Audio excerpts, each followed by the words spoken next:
안녕하세요. 네, 한 주간 자리를 비웠는데요. 네, 제가 코로나에 좀 감염돼서 주일 동안 고생을 했는데요. 한 3일 정도는 좀 많이 아팠어요. 그래서 아프고 거울을 딱 봤는데 얼굴이 좀 홀쭉해 있는 거예요. 그리고 체중이 올라가면서 4kg가 빠져 있는 거예요. 너무 좋아갖고 와, 이거 완전 은혜다. 4kg 빼려면 굉장히 힘들거든요. 그래갖고 너무 감사했고 좀 근데 아이들이 좀까지 아파서 좀 많이 아프긴 했는데 어쨌든 잘 회복해서 돌아올 수 있어서 감사했고요. 네, 이 자리를 잘 메꿔주신 분들께 감사드립니다. 네, 오늘은 부활주일이죠. 1년에 절기가 있는 주일, 부활주일, 추수감사주일, 성탄절은 저희가 모든 성도들이 함께 모여서 예배를 드리기로 했는데요. 이런 날은 전교인이 예배를 드리는데 어린이들까지 이제 쭉 앉아 있잖아요. 네. 이런 전교인 연합 예배에서 제가 평소처럼 어려운 말 많이 써가면서 설교를 할 수는 없고 그래서 쉽게 해보려고 합니다. 그래서 앞에 한 10분 정도는 어린이들을 위한 설교로 짧게 하고 뒤에 15분 정도는 어른들을 위한 설교로 좀 나눠서 가는 게 좋겠다 싶어서 그렇게 진행을 하도록 하겠습니다. 오늘 성경 말씀은 누구에 대한 이야기죠? 네, 도마, 영어로 얘기하면 토마스입니다. 도마에 대한 이야기예요. 네, 도마에 대한 이야기를 하기 전에 예수님에 대한 이야기를 먼저 해보겠습니다. 예수님은 지금부터 약 2000년 전에 이스라엘이라는 땅에서 태어나셨어요. 이스라엘. 많이 들어보셨죠? 그런데 예수님이 하나님의 말씀을 가르치시고 병 들린 사람들을 고치시고 배고픈 사람들을 배부르게 먹이는 일을 많이 하셨어요. 저기 보이시죠? 이렇게 막 먹을 걸 막 나눠주는 오병이어 사건을 재밌게 그린 그림인데요. 네, 예수님이 그런 일을 많이 하셨어요. 고치시고 말씀 전하시고 배부르게 먹이시고. 어땠을까요? 예수님은 당시에 인기가 굉장히 많으셨어요. 한마디로 당시에 아이돌이셨죠. 가는 곳마다 예수님을 만나려는 사람들이 굉장히 많았어요. 저기 보면 좀 막 몇천 명의 사람들이 쭉 모여 있죠. 네, 예수님 그 당시에 셀럽이셨습니다. 네. 그런데 예수님의 인기가 많아지자 그 예수님의 인기 많은 거를 시기하는 사람들이 생겨나기 시작했어요. 여러분, 학교에서 선생님이 여러분의 친구만 이뻐한다고 생각해 보세요. 어떨까요? 우리에게 어떤 마음이 생길까요? 그 친구에 대한 미움이 막 나도 모르게 생겨요. 집에서 엄마가 뭐 사진 그림 보이면 동생이 막 어리니까 막 이거 막 먹고 막 하는데 그래도 막 동생만 너무 예뻐요. 어떨까요? 동생이 밉겠죠. 그게 우리 마음이에요. 사실 어른들도 비슷해요. 그럼 어린이들만 그런 게 아니라 어른들도 똑같은 마음이에요. 막 이러고 저희도 뭐 저희 가족도 도아랑 요아랑 이렇게 있는 거 보면 맨날 7살 차이인데 싸우는 거 보면 뭐 거의 비슷해요. 다시 예수님 얘기로 돌아와서 당시에 아까 어떤 일들이 있었다고 했죠? 예수님이 인기가 많은 사람이었어요. 조금 PPT가 빠른 것 같거든요. 그거 맞춰서 보여주시면 좋을 것 같아요. 제가 정확하게 보여드렸으니까 그대로. 제가 원고에다가 PPT 5, 6 다 써놨거든요. 그래서 예수님 얘기로 돌아가면 그 당시에 인기가 되게 많으셨다고 그랬잖아요. 그래서 예수님의 인기를 시기하는 사람들이 여기저기서 생겨나기 시작했고요. 어떻게 했을까요? 예수님을 싫어하는 사람들이 예수님을 죽여야겠다 생각을 한 거예요. 그래서 당시에 이스라엘을 다스리던 로마의 총독 빌라도에게 예수를 저 사람이 하나님의 아들이라고 주장하는 그리고 자기가 왕이라고 주장하는 사람이에요. 저 사람은 로마 정부에 반대하는 사람이니까 예수를 죽여야 돼요. 그렇게 얘기했어요. 처음에는 빌라도가 그걸 반대했어요. 예수님은 잘못이 없는 것 같은데. 근데 어떻게 해요? 계속 빌라도한테 가서 예수님을 죽여야 됩니다 하니까 빌라도가 어쩔 수 없지. 예수님을 못 박으세요 하고 모른 척 합니다. 그래서 죄가 없으신 예수님은 어떻게 되죠? 십자가에 못 박혀 돌아가시게 됩니다. 이렇게 너무 슬픈 일이 벌어졌어요. 근데 오늘은 어떤 날이죠? 이스터예요. 해피 이스터. 부활주일이에요. 예수님이 부활하신 것을 기념하는 날이에요. 예수님은 십자가에서 죽으셨지만 3일 만에 부활하셨어요. 그리고 부활하신 예수님은 제자들에게, 여기 보이죠? 뭔가 물음표가 딱 있는데 뭔가를 본 거예요 지금. 저게 뭘까요? 예수, 네, 천사일 수도 있죠. 예수님인 것 같아요. 네. 그런데 오늘 성경 말씀이 어떤 얘기였죠? 도마가 예수님의 부활을 믿지 못하고 있어요. 영어로 여기 어린 친구들 저보다 발음이 더 좋잖아요. 저는 처음 들어본 표현은 다우팅 토마스라는 표현을 영어에서 쓴대요. 의심스러운 너 다우팅 토마스 같은데? 그러면 굉장히 의심하는 도마, 그런 표현을 쓴대요. 오늘 성경 말씀을 보면 도마가 예수님의 부활을 믿지 못하는 걸 알 수 있어요.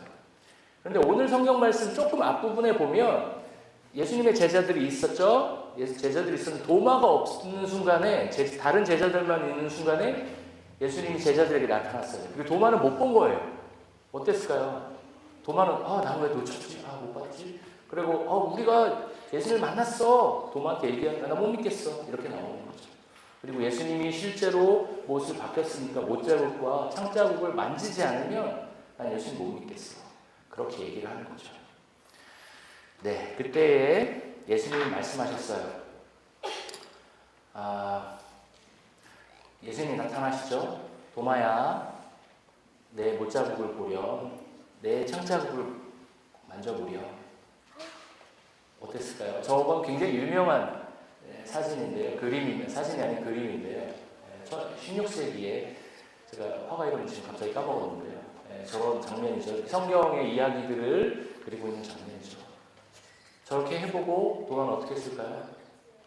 사실 만졌다는 표현은 성경에 안 나와요. 만졌는지 안 만지는 확실하진 않아요. 어쨌든 그렇습니다. 도마는 예수님이 못자국과 창자국을 보면서 진짜 예수님이 부활했다는 것을 믿게 됩니다. 그리고 도마는 이렇게 외칩니다. 나의 주님, 나의 하나님. 그리고 오늘 마지막에 예수님 말씀하시죠. 도마야, 너는 직접 나를 보고 믿었지만 나를 보지 않고도 믿는 사람은 복이 있단다. 이렇게 말씀하셨어요. 여기까지가 오늘의 성경 말씀이에요. 우리는 흔히 도마를 향해 의심이 많은 사람이라고 얘기해요. 잘 믿지 못해요. 의심을 잘하는 사람이라고 생각합니다. 그렇지만 사람이 죽었다가 살아났다라는 거 쉽게 믿겨지나요? 사람이 죽었다가 살아나는 거 잘 믿겨지지 않습니다. 그런 의미에서 도마는 의심이 많은 사람이 아니라 그냥 부활 사건, 처음에 제자들에게 나타났던 부활 사건을 못 본 사람이에요. 그냥 일반적인 사람일 뿐이에요. 그런데 예수님께서 죽기 이전에도 몇 번에 걸쳐서 자기가 죽을 것이다. 그리고 죽은 지 3일 만에 부활할 거다라고 미리 예언을 하십니다. 그리고 예수님은 실제 부활을 하면서 자기가 한 말을 지켰습니다. 이 부활의 이야기는 여러 사람의 삶을, 인생을 바꾸었어요. 예수님이 십자가에 달려 돌아가셨어요. 어떻게 됐을까요? 그 이후에 제자들은 어떻게 했을까요? 너무너무 실망했죠. 내가 따르던 우리의 주님 예수님이 십자가에 달려 돌아가셨어. 다 끝났어. 고향으로 돌아가자. 그런데 부활한 예수님이 제자들에게 직접 몸을 보이시면서 제자들의 생각이, 삶이 바뀌었습니다.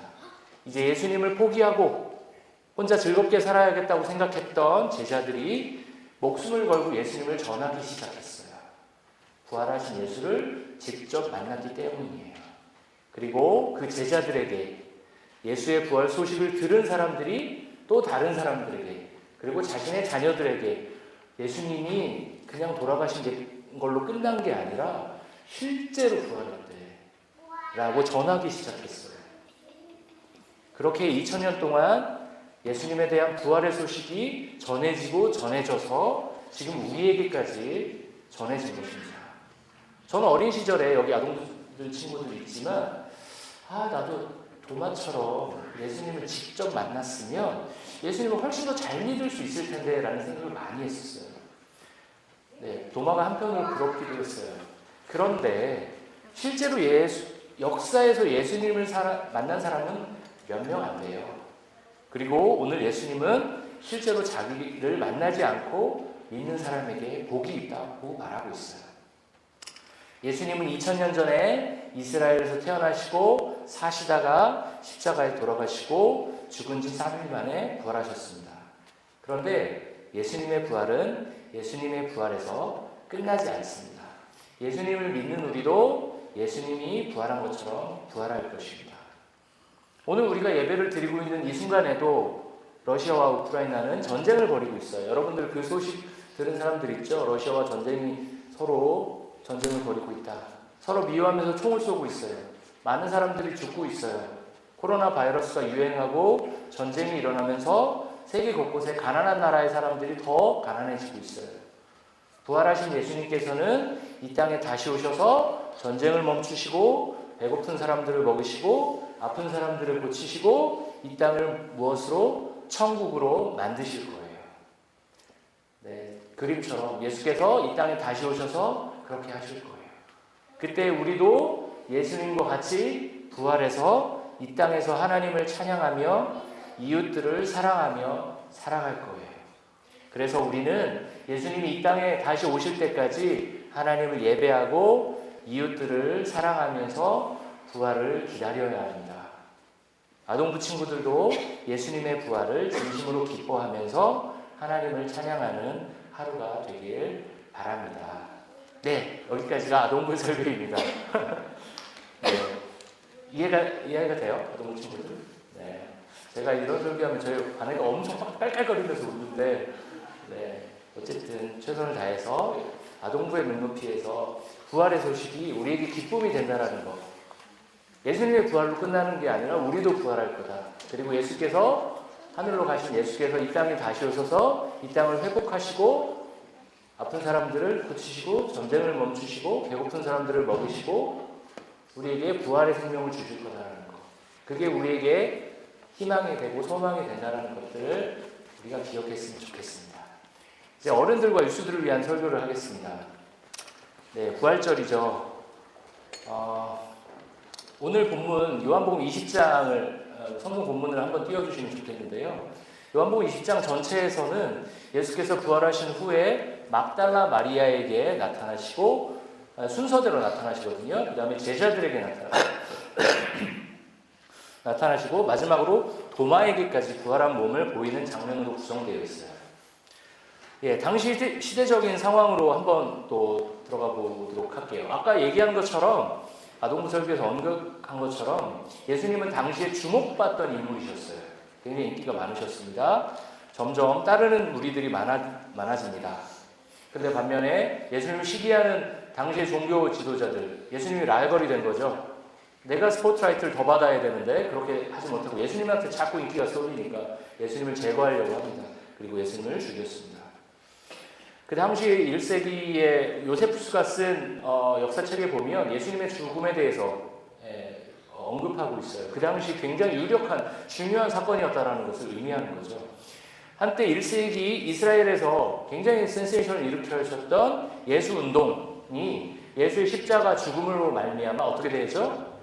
끝납니다. 라고 해야 사실 일반적인 역사의 흐름이에요. 이게 일반적인 역사의 흐름일 거예요. 한때 예수를 따르던 제자들과 무리들은 어떻게 하죠? 고향으로 돌아갑니다. 이제 다 끝났어. 우리가 따르던 예수는 죽었어. 우리도 이제 조용히 우리 각자의 살 길을 찾아가 보자. 또는 예수가 반역죄로 죽었으니까 우리도 연루될 수가 있어. 우리가 관련될 수 있으니까 우리도 몸조심을 하자. 그렇게 지내자. 이렇게 생각했을 겁니다. 오늘 본문 26절 보면 문이 닫혀 있었다는 표현이 지금 본문에 보이시죠? 문들이 닫혀 있는데 이게 어떤 의미일까요? 제자들이 누가 들어올지에 대해서 경계하고 있는 거예요. 왜냐하면 자기가 예수와 관련된 사람들이었고 예수가 죽었으니까 자기도 죽을 수 있다라고 겁을 내고 있는 거죠. 이렇게 제자들이 패배감과 두려움에 사로잡혀 있을 때 인류 역사상 가장 드라마틱한 반전이 시작됩니다. 예수께서 살아계실 때 몇 차례 예언하신 것처럼 예수께서 죽음을 이기시고 부활하신 거예요. 그런데 예수가 부활했다는 선언만 있는 것이 아니라 예수께서 부활하신 몸을 제자들과 여자들에게 직접 보이셨어요. 왜 예수는 부활한 몸을 직접 보이셨을까요?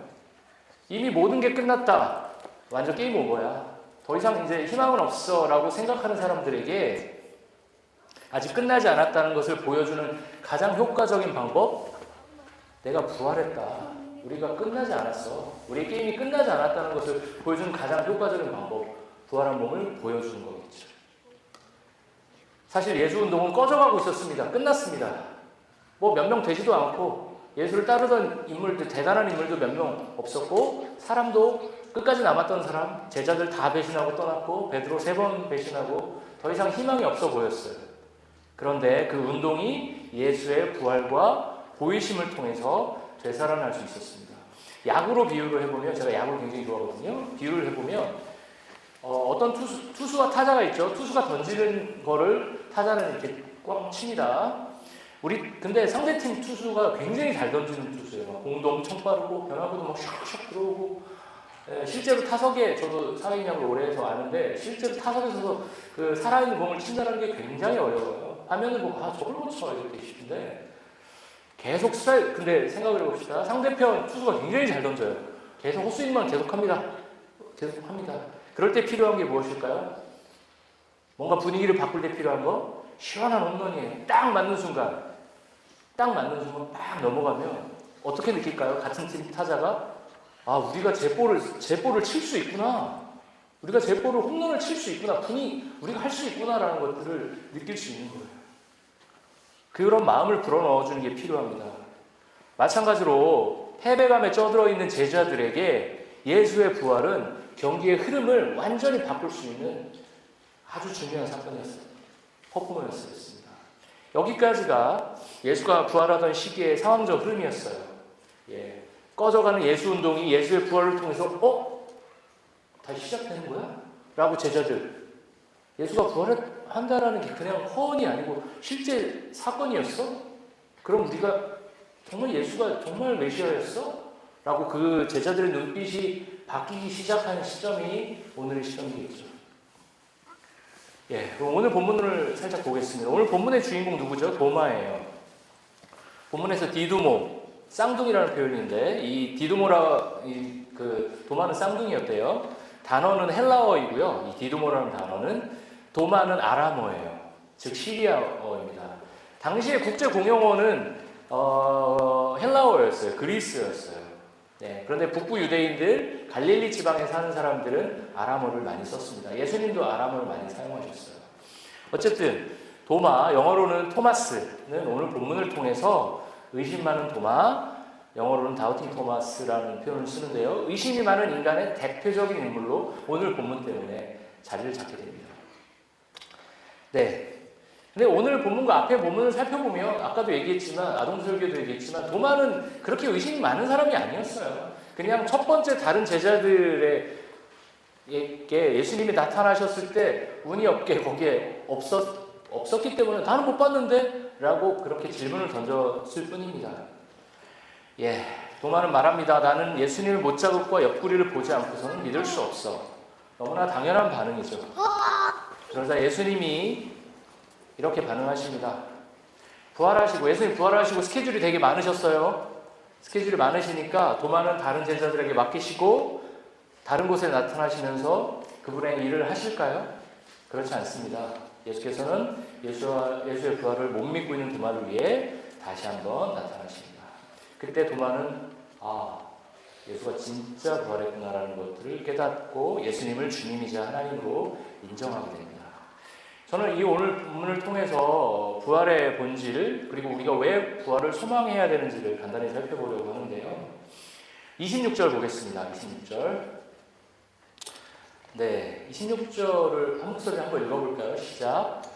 여드레를 지나서 제자들이 다시 집안에 있을 때 도마도 함께 있고 문들이 닫혔는데 예수께서 오사 가운데 서서 이르시되 너희에게 평강이 있을지어다 하시고. 저는 오늘 예수의 부활 사건을 두 가지로 보려고 해요. 첫 번째는 예수의 부활 사건이 철저히 하나님 편에서 주도해서 하나님이 끌고 인도하신 사건이라는 것입니다. 예수님의 제자들은 예수의 죽음 이후에 예수가 예언한 대로 부활을 기다리고 기대하고 있었습니까? 전혀 그렇지 않아요. 예수의 제자들은 포기 상태였습니다. 부활을 기대하기는커녕 문을 꼭 걸어 잠그고 자기들의 안전을 걱정하고 있었습니다. 그런데 예수께서 닫힌 문을 뚫고 직접 나타나셨어요. 예수의 부활은 이런 방식으로 성부 하나님이 주도해서 시작된 사건입니다. 인간이 기대하고 바라는 방식이 아니라 하나님의 사랑으로 말미암아 예수께서 직접 부활하셔서 우리에게, 인간들에게 나타나시고 루저로 전락할 수 있는 우리들에게 너희에게 아직 희망이 있어 라고 외치시는 게 예수의 부활입니다. 예수의 부활이 없다면, 예수가 시작한 부활이 없다면 우리가 믿는 신앙은 그대로 무너져 내릴 수밖에 없어요. 아무리 우리가 사랑과 정의를 외쳐도 사망의 권세를 이기지 못하는 신앙은 죽음 앞에서 무력해집니다. 그런데 죽음 앞에서 무너질 수밖에 없는 우리들에게 예수는 부활이라는 새로운 가능성을 선물로 주셨습니다. 네, 우리는 그런 의미에서 부활을 적극적으로 쟁취해서 얻어낸 것이 아니라 수동적인 의미에서 부활을 선물로 받은 사람들이에요. 우리가 우리에게 부활을 주세요, 부활이라는 선물을 주세요라고 적극적으로 얻어낸 게 아닙니다. 예수께서 적극적으로 우리에게 찾아오셔서 부활을 선물로 주신 겁니다. 그런 의미에서 예수를 믿는다는 것, 부활을 받아들이고 인정한다는 것은 우리의 신앙이 지닌 수동적인 측면을 보여줍니다. 사실 우리의 신앙, 우리의 구원이 이루어가는 과정에서 우리가 실제로 공헌할 수 있는 것은 거의 없습니다. 사실 하나님이 세상을 창조하시고 깨진 세상을 회복하시고 예수를 부활시키셔서 우리에게도 부활의 가능성을 보여주신 것은 우리의 노력이 아니라 하나님의 열심입니다. 예수님의 사역은 그래서 부활뿐만 아니라 십자가 고난을 당하는 사건 자체도 거의 수동성의 연속이었습니다. 그런 의미에서 예수님의 고난과 부활은 성자이신 예수가 주도하기보다 성부이신 하나님께서 주도하시고 예수께서 따라가시는 모습입니다. 고린도전서 15장 20절 말씀을 하나 보겠는데요. 네, 같이 읽겠습니다. 시작. 그러나 이제 그리스도께서 죽은 자 가운데서 다시 살아나사 잠자는 자들의 첫 열매가 되셨구나. 네. 예수께서 그리스도께서 죽은 자 가운데, 죽은 자라는 우리 같은 평범한 인간들을 얘기하는 거죠. 우리가 죽을 수밖에 없는 운명이라는 거예요. 예수께서 인간과 같은 평범한 운명을 선택하셨다는 거예요. 그렇지만 그가 특별하게도 죽음을 극복하시고 살아나신 거죠. 주님께서 신성을 가진 신적인 분이셨지만 성부 하나님의 인도하심 속에 우리 인간과 같이 죽으셨다가 죽음을 극복하신 것입니다. 그렇다면 이러한 예수의 부활의 수동성, 우리에게 주어진 부활의 선물, 그 수동적인 의미가 우리에게 주는 의미는 무엇일까요? 예수의 부활, 그로 인해서 일어나는 우리의 부활은 우리의 노력의 결과가 아니기 때문에 결코 흔들리지 않고 신실한 약속처럼 이루어진다는 것을 우리는 기억해야 합니다. 여러분 여기 영어 공부 열심히 하시는 분들 계시죠? 저도 나름대로 열심히 하고 사는데 아쉬운 건 영어는 철저히 노력한 만큼 올라갑니다. 언어의 감각이 아주 탁월하다고 해서 한 2달 공부하면 플루언트하게 영어할 수 있는 사람은 없다고 보면 됩니다. 자기가 노력한 만큼 이루어집니다. 그렇지만 예수의 부활은 우리의 노력으로 이루어진, 우리가 쟁취하는 것이 아니라 예수께서 닫힌 문을 열고 찾아오셔서 우리에게 부활을 선물로 안기신 거라는 거죠. 저도 그렇고 여러분들도 참 많이 애쓰면서 살고 있어요. 낯선 땅에서 서바이벌 하기 위해서 애쓰고 있습니다. 왜 그렇게 우리는 애쓰면서 살아갑니까? 우리가 수고해야 하니까. 그렇지 않으면 우리의 존재가 위협받기 때문에, 우리가 살 수 없기 때문에 최선을 다해서 그래서 살아갑니다. 그런데 우리의 부활의 문제는 그렇게 우리의 노력으로 결정되는 문제가 아닙니다. 성부 하나님의 계획과 의지, 그리고 예수의 고난과 인내, 그리고 성령 하나님의 조명하심을 통해 우리에게도 예수의 부활이 전해졌습니다. 만약 우리의 인생도 사실 쉽지 않은데, 먹고 사는 것도 쉽지 않은데, 우리의 구원도 이렇게 우리의 노력으로 완성되고 우리의 노력으로 이루어진다, 우리의 부활도 그렇다라면 전 인생이 너무 힘들 것 같아요. 그렇지만 하나님께서는 예수 그리스도를 통해 우리에게 부활을 선물로 주셨습니다. 예수의 부활이 없다면 우리 인생은 행복하게 살다가 곱게 늙어서 편안히 인생을 마치는 것으로 끝났을 겁니다. 그런데 우리에게 부활의 삶이 우리의 노력과 상관없이 주어지면서 우리는 소망을 갖게 됩니다. 네, 지금까지는 부활의 수동성에 대한 얘기를 했고요. 두 번째 맥락을 보도록 하겠습니다. 오늘의 부활 사건을 우리는 샬롬이라는 맥락에서 해석해 봤으면 합니다. 26절 오늘 본문에서 26절 한번 봐주시면 좋을 것 같은데요. 거기 보면 문들이 닫혔다는 표현을 아까 제가 말씀드렸었는데 그리고 예수께서 인사를 하는 장면이 나옵니다. 어떤 인사를 하시죠? 네, 평강이 있을지어다 라고 인사를 합니다. 평강이 뭘까요? 평강. 이 인사는 우리에게 익숙합니다. 샬롬입니다. 샬롬.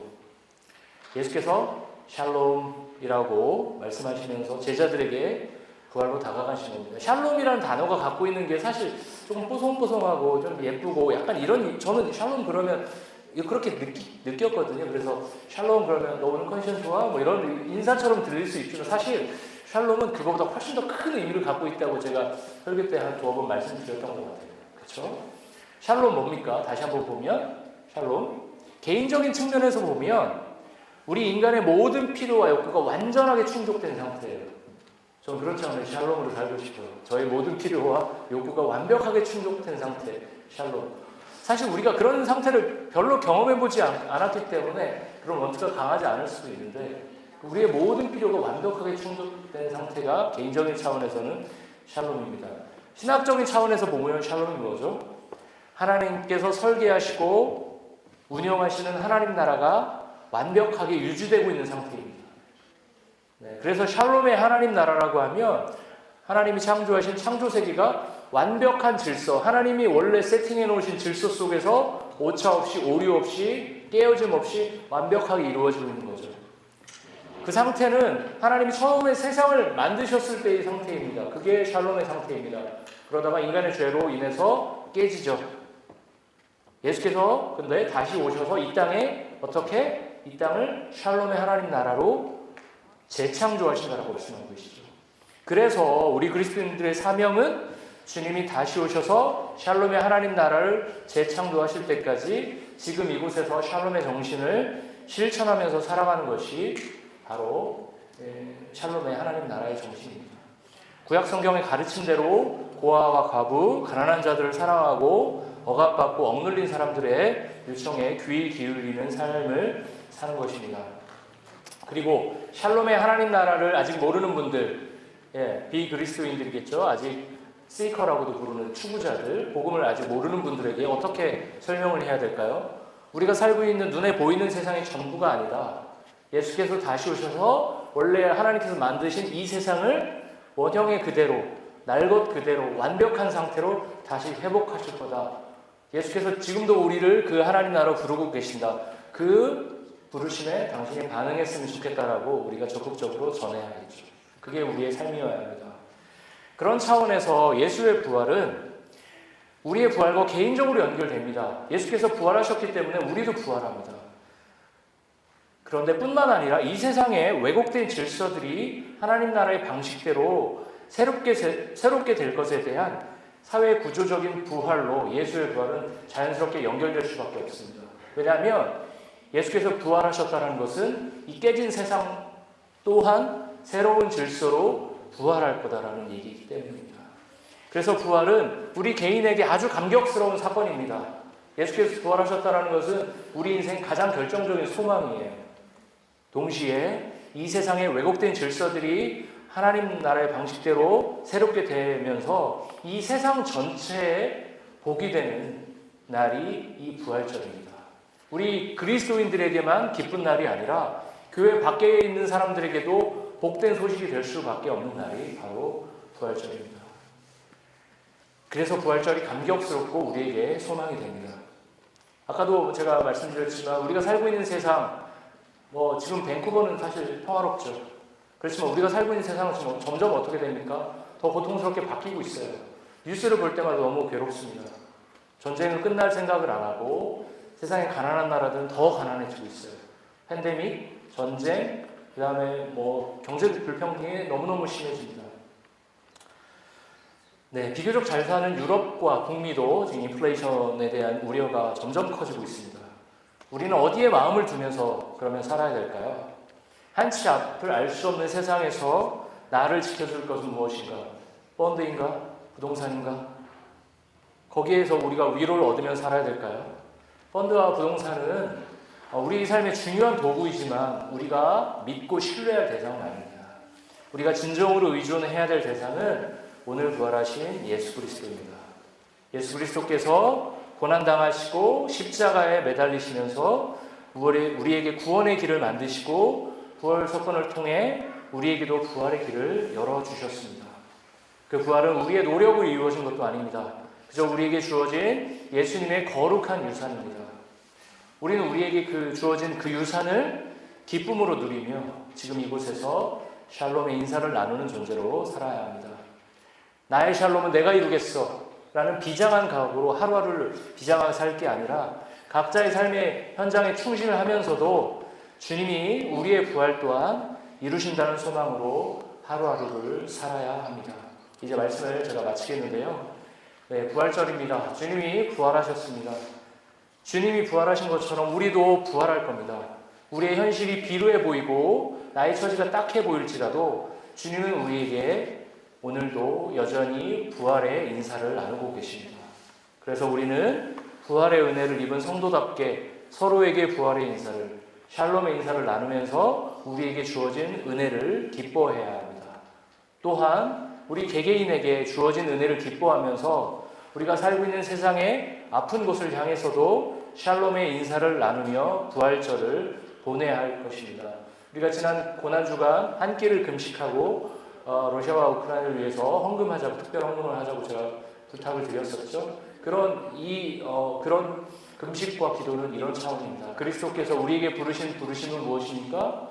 부활을 나의 개인적인 부활로만 여기고 소망하고 기뻐하고 끝내는 것이 아니라 세상의 아픈 곳에도 부활이 필요하고 당신에게도 부활하신 예수가 임할 거다라는 그 기쁜 소식을 함께 공감하고 나누는 삶, 그게 우리의 삶일 것입니다. 8년 전에 4월 16일에 세월호 사건이 일어났습니다. 저는 세월호 사건이 일어나기 1년 전쯤에 세월호를 직접 타보기도 했어요. 제주도를 타고 가기도 하고 잘 기억에 남아요. 300명이 넘는 아이들이 차가운 바닷물 속에서 죽어갔습니다. 갑자기 수학여행 가겠다고 떠난 아이들이 죽어서 돌아왔을 때 그걸 보는 부모의 마음은 어땠을까요? 여기 부모님들 많이 계시죠? 저도 부모지만 이 세상의 가장 큰 아픔이자 고통일 거라고 생각합니다. 당시의 국가 시스템은 제대로 작동하지 않았고 그래서 너무 많은 사람들이 죽었습니다. 그런 고통스러운 현실 속에서 교회는 어떤 역할을 했을까요? 가슴이 찢어지는 아픔으로 하루하루를 살아가는 부모들과 같이 울며 너무너무 고통스럽지만 우리에게는 예수의 부활이 있다. 그래서 함께 샬롬의 나라를 만들어가며 예수로 인해 이루어질 우리의 부활을 기다리자고 그들과 함께 울면서 그들에게 부활의 소망을 함께 노래했어야 했습니다. 그런데 교회는 세월호 이후 8년 동안 예수의 부활을 자신 개인의 부활과 연결시키며 기뻐했지만 세월호 사건으로 가족을 잃은 분들에게 진정한 샬롬의 인사를 잘 건네지 못했습니다. 이게 우리가 갖고 있는 부활 영성의 아주 이기적인 단면입니다. 네. 예수는 부활하셨습니다. 우리도 부활할 겁니다. 예수께서 부활하시면서 쓱 오셔서 그냥 쓱 부활하신 게 아니고요. 오늘의 인사, 평강이 있을지어다라는 아주 우리에게는 너무나 충격적이지만 깊은 신학적 의미를 갖고 있는 평강의 인사를 우리에게 보여주셨습니다. 그래서 우리는 예수의 부활을 기쁘게 누리면서 샬롬이라는 평안의 인사를 우리 각자의 삶의 공간에서 우리 주변 이웃들에게, 성도들에게 나누며 살아야 합니다. 그게 부활을 누리는 우리의 믿음의 길일 것입니다. 말씀을 마치도록 하겠습니다.